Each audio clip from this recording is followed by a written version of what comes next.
Hi everyone, welcome back to our channel. In today's video, I'm going to show you a quick and easy way to clear the cache of LinkedIn on your iPhone so your app runs smoothly again. Let's get started. First of all, find the Settings app on your home screen. Now click on it. Now select the General. Next, tap on to the iPhone Storage option. Now search for the app LinkedIn. Now select it.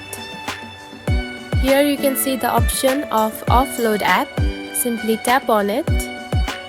Tap on to Offload app again. Now the app has removed its cache very easily. There is an option called Reinstall app. Tap on it. You have to reinstall the app after offloading the app. It will take few seconds. Now the app has been reinstalled again on your iPhone.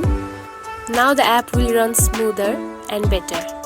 And that's it. By deleting and reinstalling the app, you have successfully cleared the cache and freed up space. It's super simple, right? If you found this video helpful, don't forget to like and subscribe for more tips. Thanks for watching.